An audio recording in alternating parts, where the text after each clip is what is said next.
Geni. Iya Kanjeng Rama.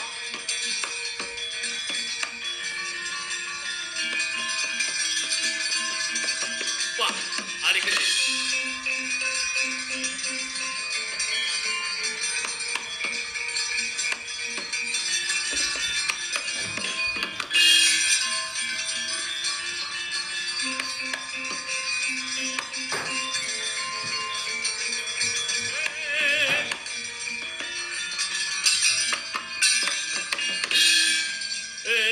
Sampun luar saking pakunjaran. Syukur saketi Jumara. Wis Geni. Pun Rama wis luar saka pakunjaran. Syukur wae. Kanjeng Rama wis luar saka penandang. Kakang Gatut ya wis luar. Kakang Antareja ya wis luar. Iki wujuding wahyu Gada enten sing nulungi. Maringane Kaki Dewa Wenang. Saiki samber nyawa burung mangkara kudu tak rampungi.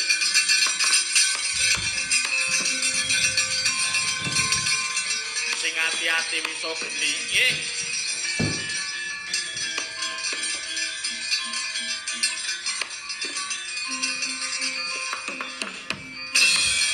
Monggo Den monggo.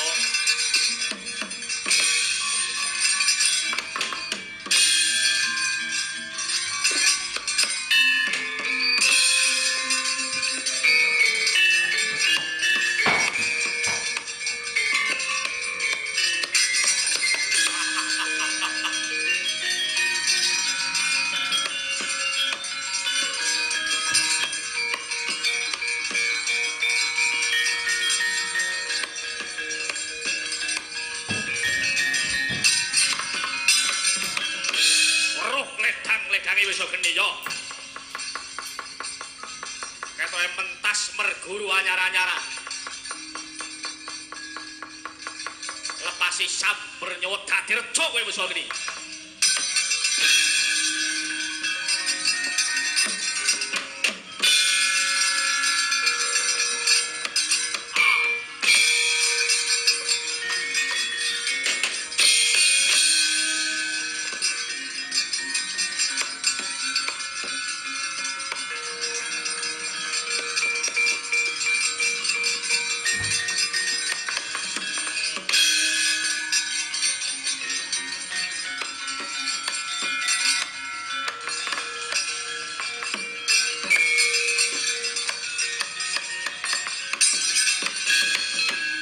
Sing pusaka samber nyawa ketedah.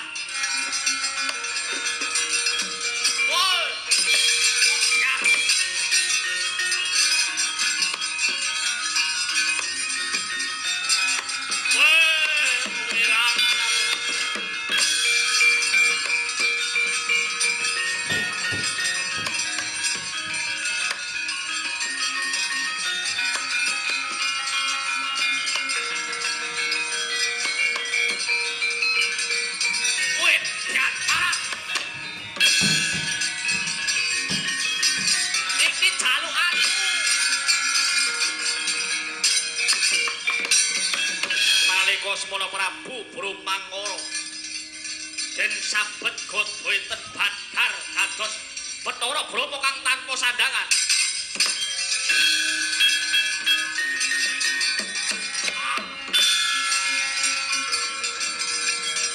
Waduh wirangan.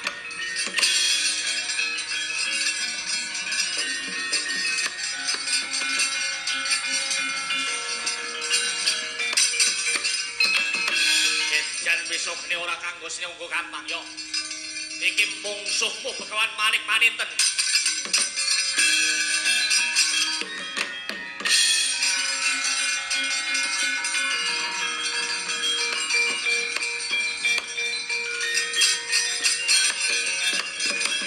Mentas merguru anyar-anyaran kowe iso Geni. Iki jalukanmu.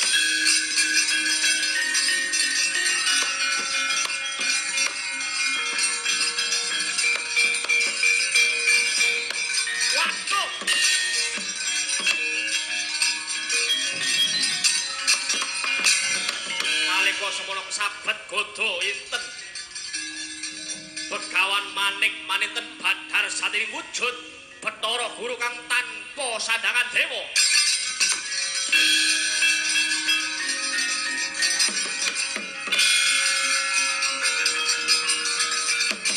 Waduh perangan.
Sabdo pandetoraku wong selamu ayo sesiku iki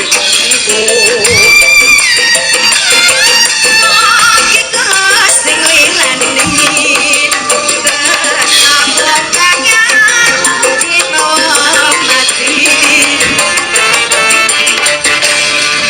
ning sampun dipun pinakane niku. Sampun matur nuwun.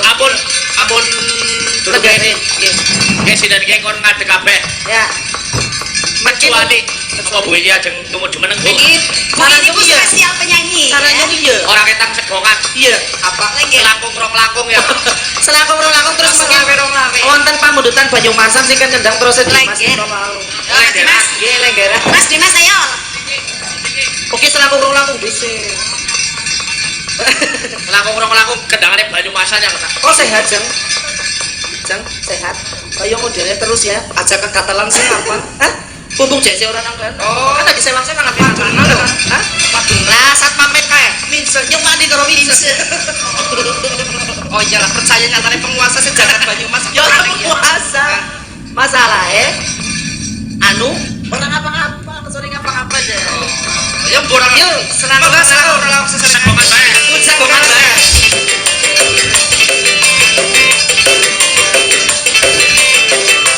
Monggo Pak Agus, atas-atas.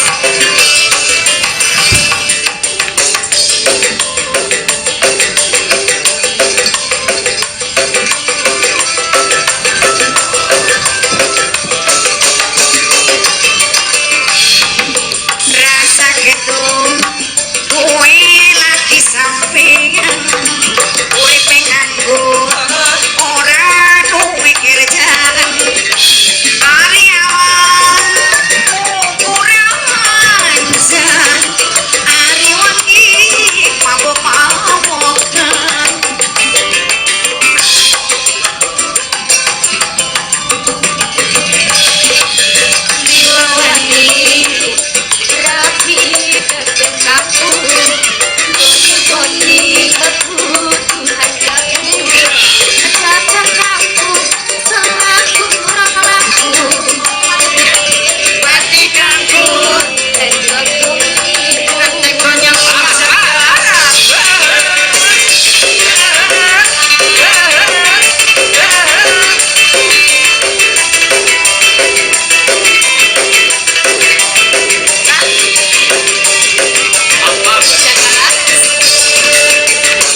Nggih.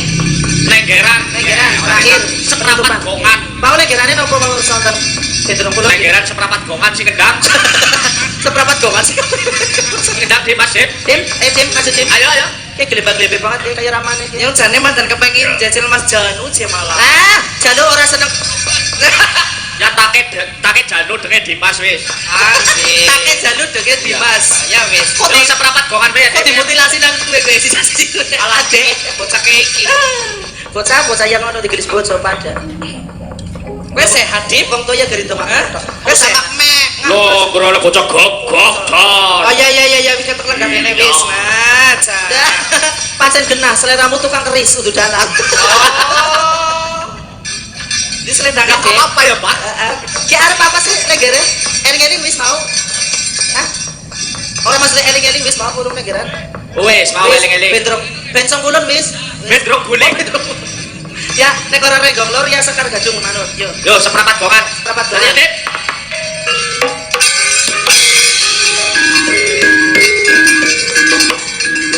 Ya beres, bedrok. Nek bendrong kulon mani. Oh, sih.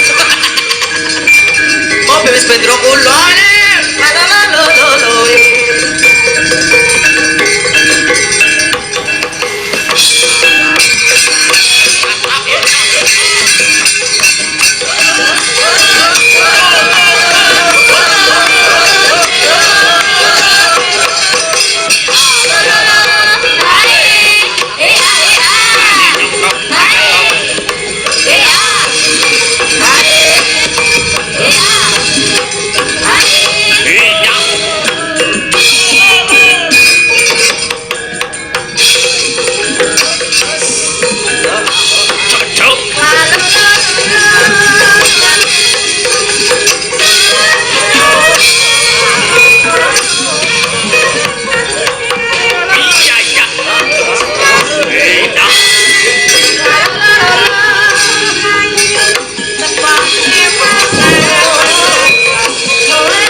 wajine nutukake lakon.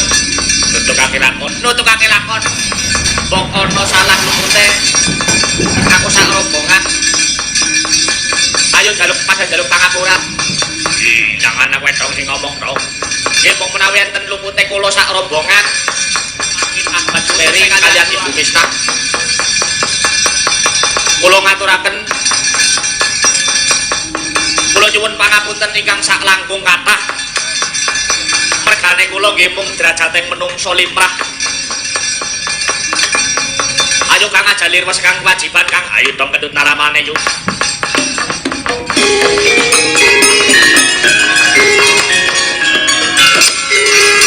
Ora kepal kapulung.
Semurere seko kaleng Tityone Gandayani Tityone Gandayani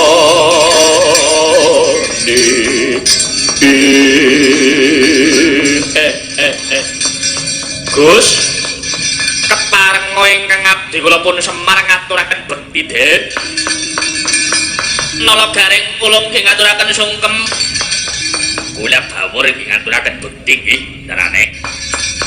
Keparenga kula ingkang abdi Petro Kantong kula mugi ngaturaken bekti Konjung Ndara kula Arjuna.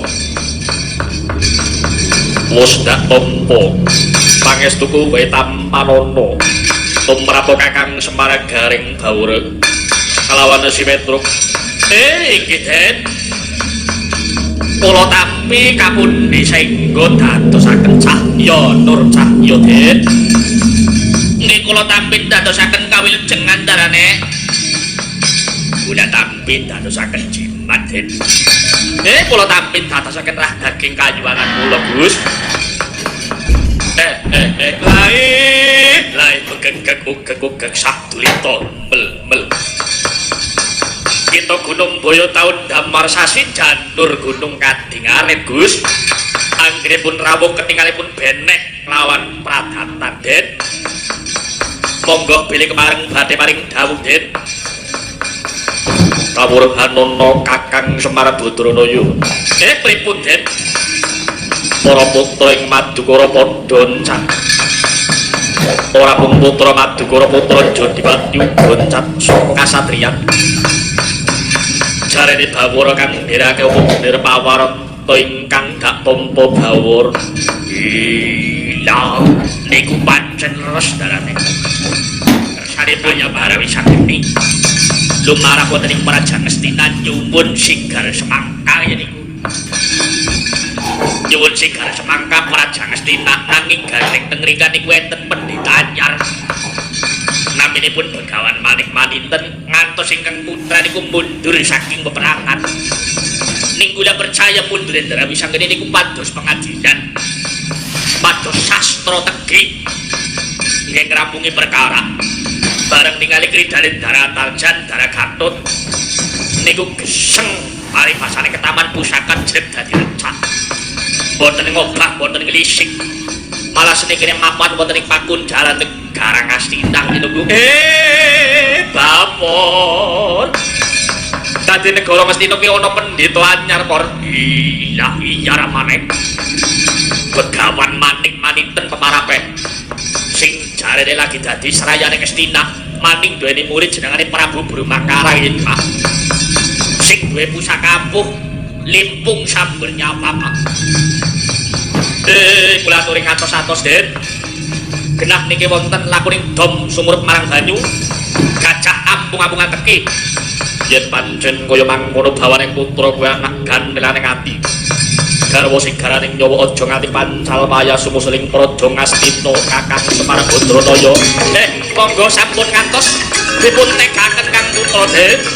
Kala garing kawur kelawan Petro ayo derake daramu. Ayo Mang, ayo. Monggo kene.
kelap-kelap katon lir kencang ing aris sang mawe kandrung sabarang katul wong kirma yak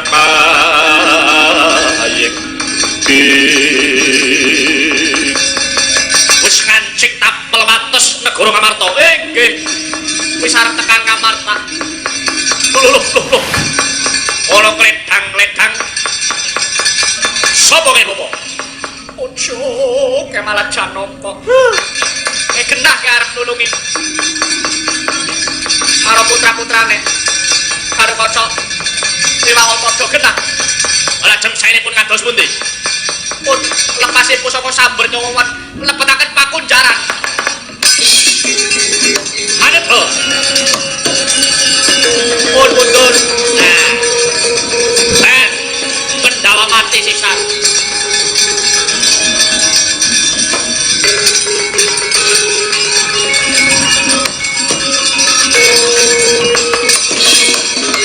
Nalika semana Prabu Brahmangkara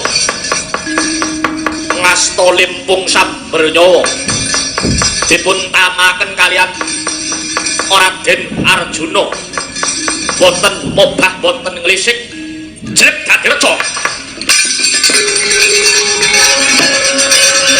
ngati-ati we Janaka peranganing Pandhawa we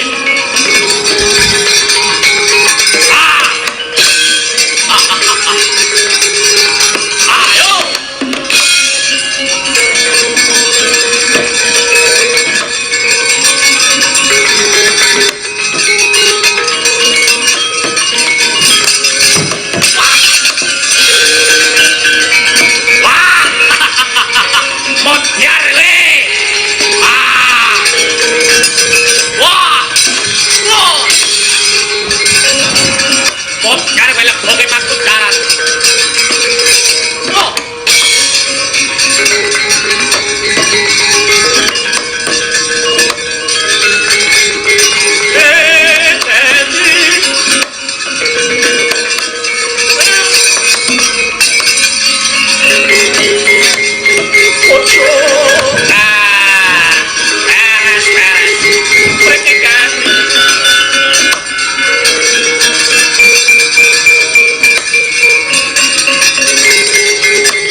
monyor-monyor manuk mrikandil bundute iso. Janaka wis tumpes. Nek Janaka wis tumpes, inyong bisa mboyong Sri. Sri Kandi niku sinten, Bopo? Sri Kandi bojone Janaka. Sing kemiyan niku mantan kula. Sri Kandi, Sri Kandi niku mantan kula. Seprene sing gawang-gawang karo Sri Kandi. Isin duwe fotone akeh banget nang aku. Priwe bawaning wis tresna karo Janaka. Ora melik lawan pun Bopo. Nilalitan kene. Rasa. Ora tak gandrungan. Kaget sing kaget. Ojo. Lajeng niku wonten lare. Ning tuwa-tuwa sekawan niku sinten? Niku Punakawan. Saenipun kados pundi, Bapak? Pun tamani pusaka samber nyawa. Punakawan ketaman pusaka samber nyawa, jelek dadi reca. Paripasan Pandhawa kelangan jimat urip sing bisa ngucap. Semar Badranaya nala gareng. Lapor kawan si Petruk, sirna Pandhawa wis ora duwe kekuatan. Ojo. Paras ya. Wis ilang daya kekuatane wong Pandhawa nek kelangan Punakawan. Lepasi samber nyawa manut Bapak.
wangasing pusaka Samber Nyawa. Kemawah wonten anggalipun Punakawan Catur Semar gareng kawur kawan Simetruk. Wonten pecah nanging kontal kapal kaya kajemuring angin lisus. Kawah wonten pinggiring guwa paminto.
Mate Pendawa Endah Pendawa mate ora Cinta Bratayuda. Nah beres modar nek udah kawan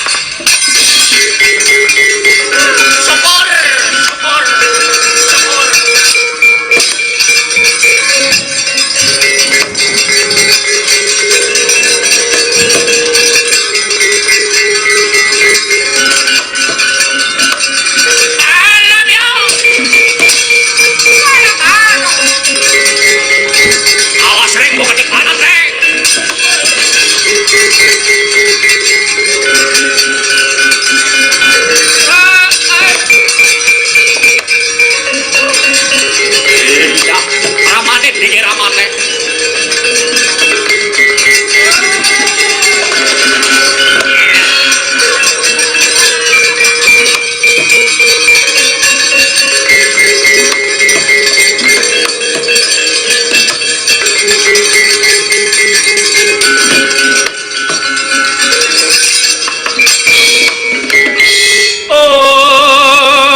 mati ojo dadi dewa ratu.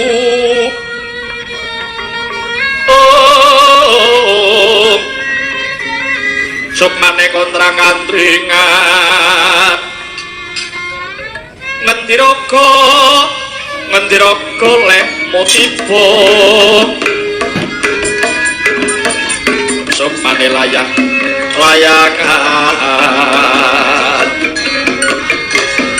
mula muling kegono pemati dalaning swarga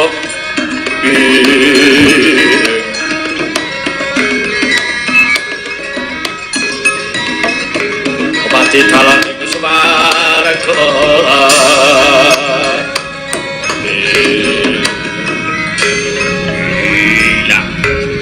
apa datang tutur mak ya gue iset satu ya kang bawor itu malah tibare jane empuk nang jamenan. Iya. Ora beda karo aku, Kang. Ora nandang cacat. Ramane malah tibane keri dewek. Ya iya wong aku sarunge tek jembreng. Miki bareng ke taman pusaka. Aku wong tua duwe teori, Sarunge tek jembreng dadi angine pada mrebung sarung. Dadi tibane mandan empuk iku. Yang ngerti ya tek dilu jembreng sarungnya men peton tenalene apa kowe apa babonane aku yang katokan ya ora keton mboke gane ramane sarungan jembreng ora dobelan katok kaya apa yo bawor sembrono wis ora usah dipikir bakune awake slamet sing penggaliake kuwi bendaramu lho tanpa luput ora duwe dosa lho kok diancam patine. Lah wong Drona genah kiye lho. Pancen lakon apa bu anggere ana Drona siji Drona loro Sengkuni ya Kang. Mesti gawe jalaran bae kok. Kok krungu mesti ana manik-maninten, Truk. Nggih, Kyai nek mesti nom menika wonten begawan manik-maninten. Jajal barang tekan kene aku dadi kelingan. Wis tau kene.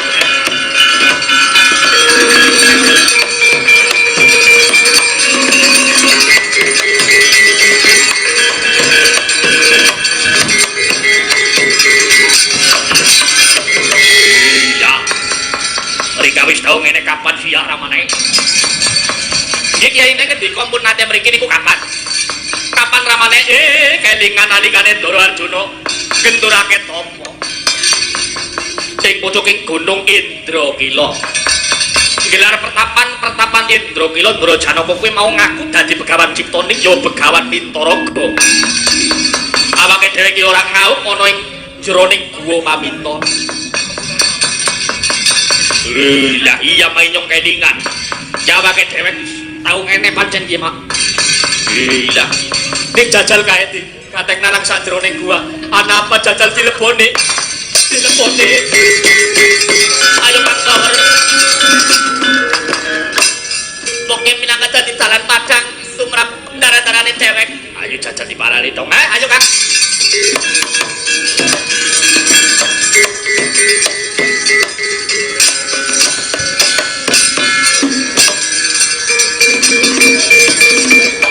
Ayo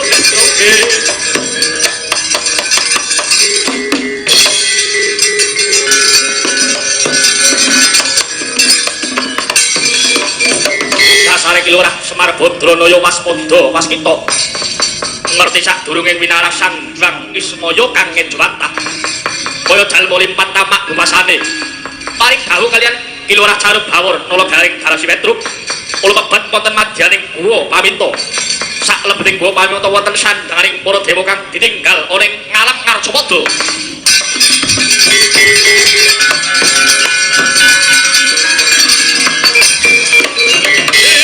Kepriwe bapor ana pandewor ya malana sandangan nang kene Mak. Sandangan apa? Sandangan apa? Ana sing kaya helm barang ki Mak. Pernah banget kira maneh. Ana sepatu Mak barang ki. Sepatu jubah. Jajal tingko mentu kaya ngapa?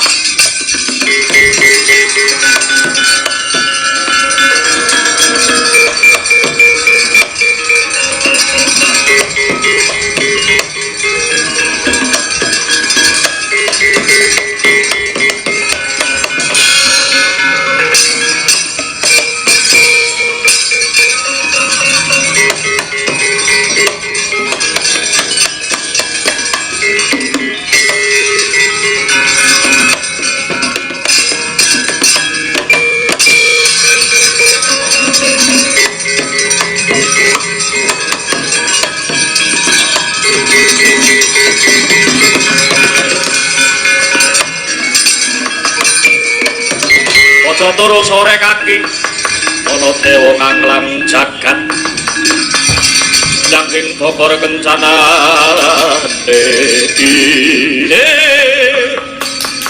gareng dipangling dening karo kowe reng kula gareng ramane ora kaya gareng kok dadi mencorok banget Petruk di Petruk kula Petruk ya nek bapor pedeling dadi kaya barongan kali kunde po. Iya kok. Pancen cangkeme dadi apa kaya piye? Solan ya tong lah. Ora dadi. Iki solan rek. Ya ora dadi. Tuli angger sepatu kiye dienggo nang rika ya lombok. Ora medhek. Sepatune Rika dienggo nang nyong lah lombok. Rika nganggo sepatuku ya pleceh. Angger wis iki kaya priwe pramane kok kepriye maning. Gareng ora ana sing ngarani gareng ngertine kowe Bathara Guru Petruk ora ana sing ngarani Bathara Brahma. Dene Bawor ora ana sing ngarani Yama Dipati. Ger sing duwe sandangan ora gelem jaluk pangapura wis aja dibalekake. Aku sing tanggung jawab. Manut ramane.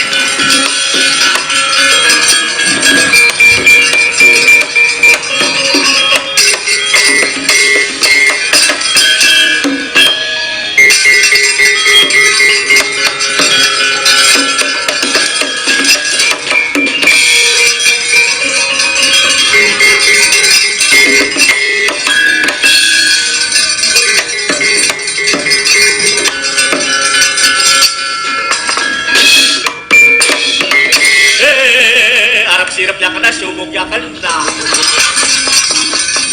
Tangkene ana sandangan Dewa Bathara Guru Sang Hyang Brahma lan Yama Dipati. Mesti ana manik maninten, ana Brahmangkara, ana Samber Nyawa. Ah, ora adoh. Tetep ke pakartine Nilakanta iki. Ora adoh. Kowe arep nyoba karo titah Ngercapada. Tole anggere udu momongane Semar. Ning anggere nodi karo momongane Semyar, kowe kepirangan.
Padang dudu padanging Rahina.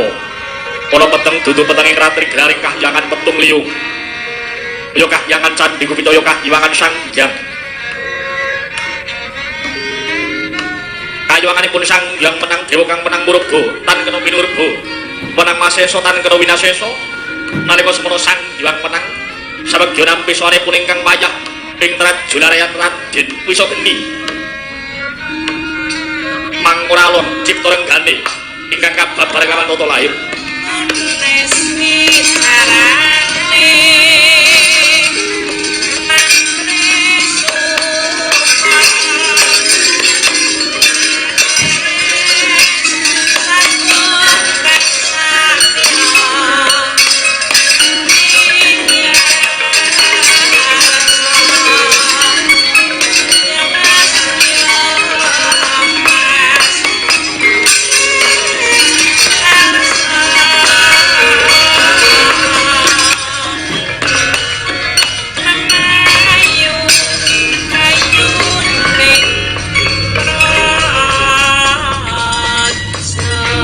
Darunipa sore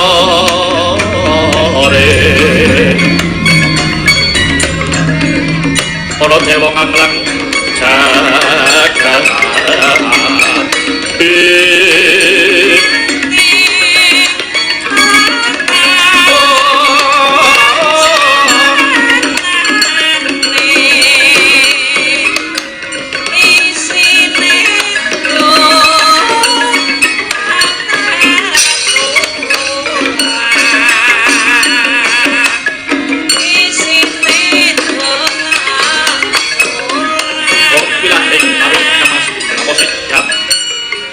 Ayo sagung dumadi Wisageni kanthi raharja kang dadi piswane jeneng kita nggih Wisageni nganti pelo swaraku kaki Bathara menang nampa berkah kaki menang ora nemoni alangan sawiji apa ora basa aku ngaturna pangabekti kelawan kaki menang pangestulun kita tampan ana kulub kapundi ana ing bun-bunan raga ling ngageman dadeng ana mustikaning uwit kamulyanku kaki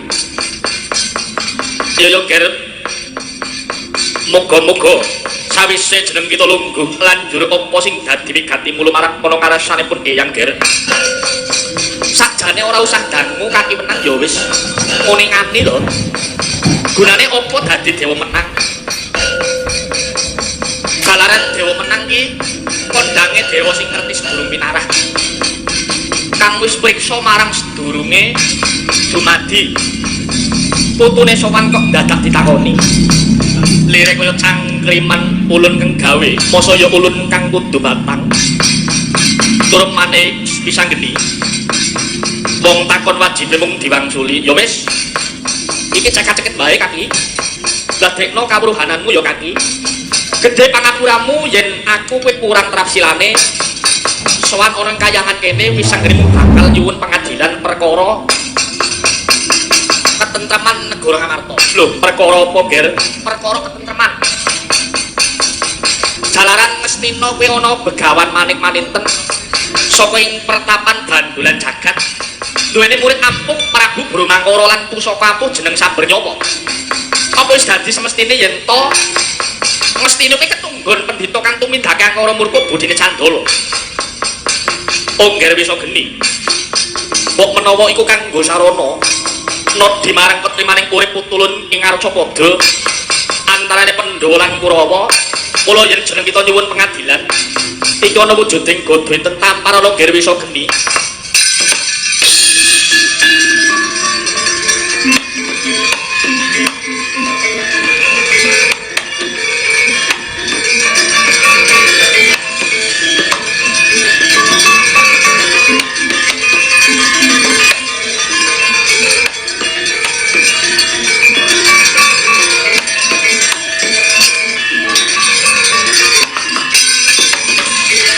Ana wujuding wahyu godho enten bener. Iku wujud pusaka ampuh tamakna gunung jugruk segara bisa asat jalma nungsa lumrah bisa dadi ndep pengamun-amun. Iku bisa kanggo sarana nentremake ontran-ontran sing dumadi ana ing negara Ngamarta. Ya wis yen kaya ngono wayah mundhut pamit ya kaki. Sing ati-ati ya bisa.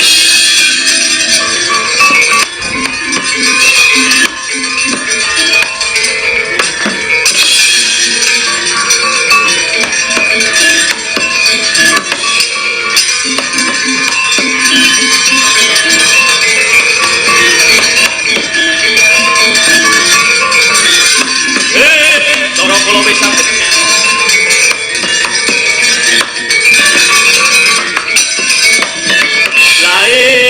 Lae Ndara kula wis geni. Wong Semar ya kok. Aturipun anak kula bawor panjenengan menika nyuwun pengadilan. Minggah wonten ing kayuwanganipun Sang Hyang Menang. Ya mangkono wae. Aja dikira pisang geni iki ora tanggung jawab sarana ngadili wong sing angkara murka. Aku diparingi wujuding pusaka ampuh wahyu godho enten. Godho enten kaya tau krungu. Ora sadeng atitah, sadeng asatriya lho. Saged nampa nugrahaning dewa. Sampeyan niku dasare bocah wiwit cilik sering prihatin seneng talah brata. Pun saniki wong sing angkara murka derengake kula percaya kali sampeyan, Den. Coba.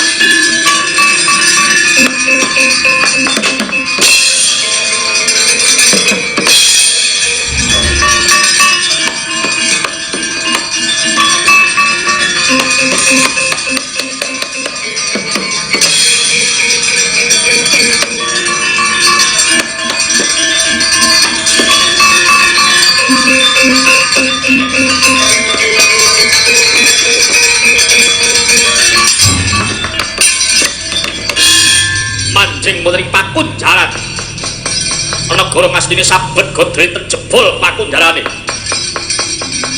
Arjuna Gatotkaca Antarja kaungkulaning dayaning wahyu godho enten dadya sarana wali jati satemah nirmala.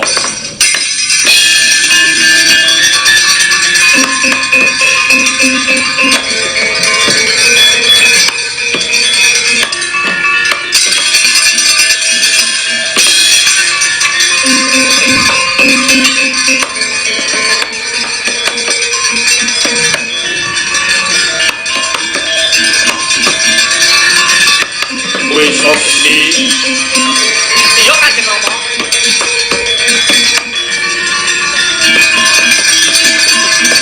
Wah, ali gede.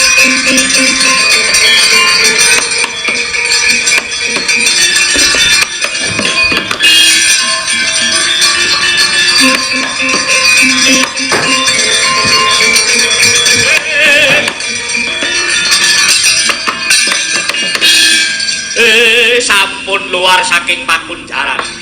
Syukur saketi Jumara. Wisa geni. Pun Rama wis luar saka Pakunjaran. Syukur kok.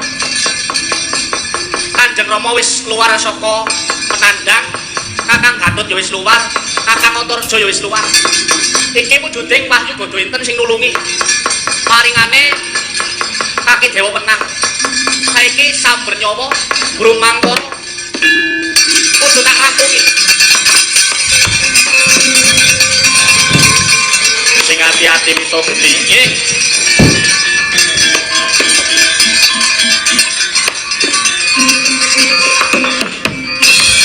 Monggo den monggo.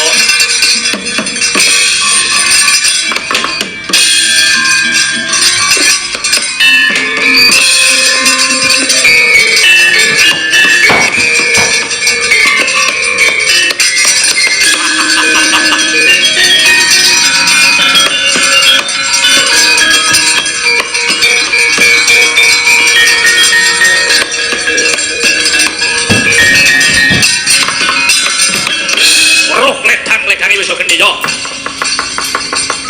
Ketoke pentas merguru anyar-anyar. Lepasi sabar nyawa dadi reja kowe Wisa geni.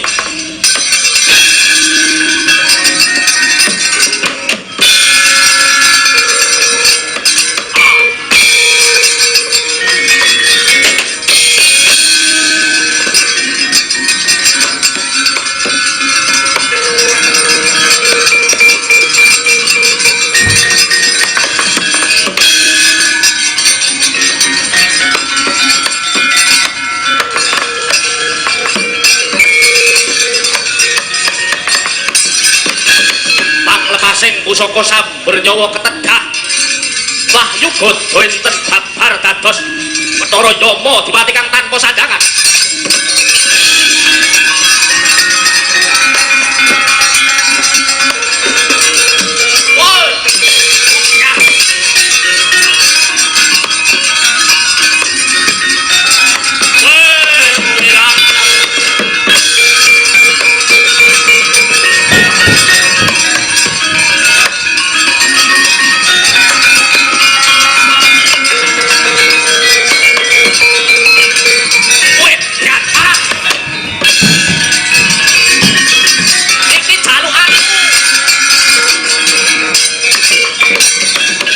Semana Prabu Brumangkara den sabet Gada enten babar dados Bathara Brama kang tanpa sandangan.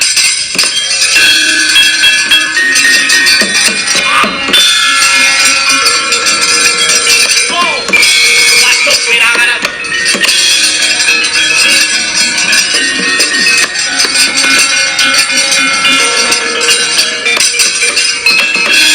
Jan Wisa geni ora kanggo sinenggo gampang yo. Iki mungsuhmu Begawan Manik-Maninten.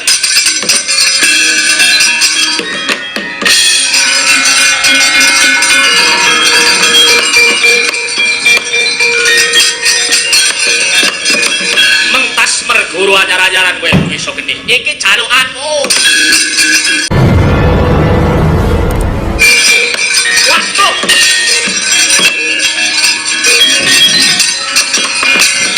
Nalika semana sabet Gada enten Begawan Manik-Maninten badhar satri wujud Bathara Guru kang tanpa sandangan dewa.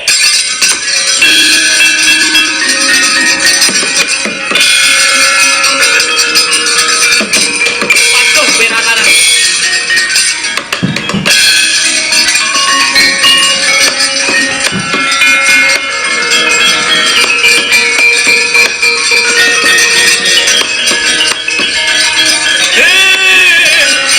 Amor gareng lawan si Petro Prete.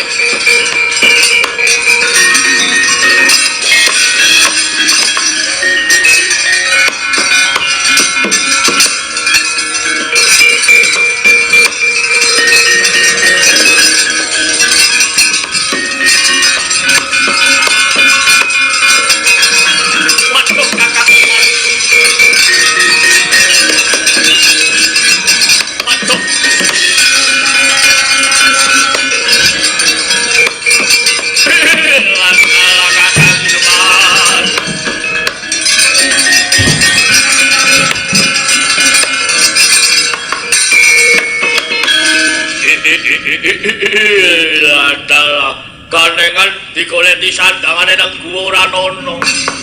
Malah jebulane dienggo nang pamor. Iya jebulane dewake ora nganggo sandangan ya. Kayak kae ya to. Ojo sembrono. Ya kaya sinden bae anggere ora nyandangan milih kaya wong derep.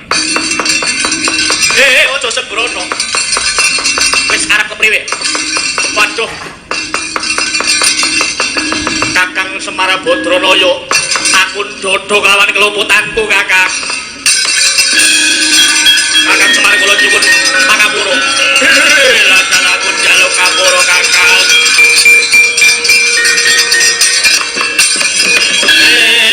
Niku sampun nyuwun ngapura. Kaki Bathara Guru, wis geni aku njaluk ngapura. Wis gareng Petruk lawan Sidawar. Gandeng Guru Brahma lawan Yama Dipati wis njaluk pangapura. Lho wis tak ngapurani, iki sandangane baleka.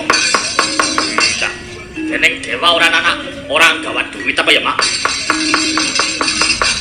Ora gawa ATM apa ya, Mak? Ojo sembrono bawor wis dagangke wis jam apa.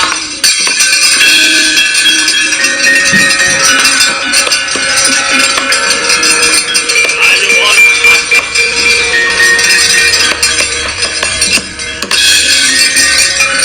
ayo, monggo. Ayo tolong gareng mangga.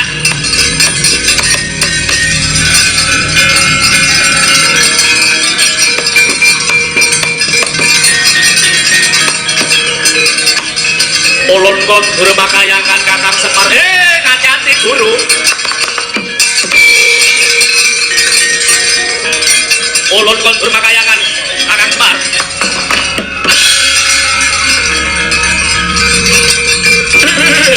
Lah kondur makayangan, Mak.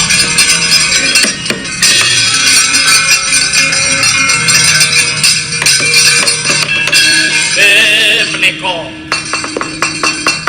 jebulane Begawan Manik Maninten ora adoh Bathara Guru. Rama Malik dadi Brumangkara, Yama Dipati Malik dadi Sambernyama. Dara Werkudara niku Kurawa enten sing boten trima. Ayo balik, Kang. Monggo.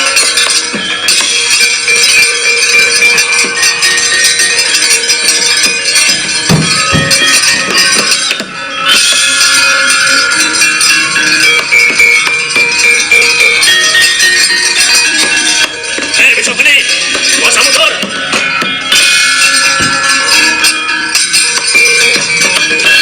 Semalam nekat negeri Jagat, Werkudara sing maju. Ana malah karo temarmu. Goleki wis geni. Goleki bawor supaya pateni. Cara wis wani gawe ontran-ontran ning negara Kastina. Korek-korek dasmu.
Kurawa bubar mawut kaya lembing ketajang banjir bandang paribasane para Kakang Guyu.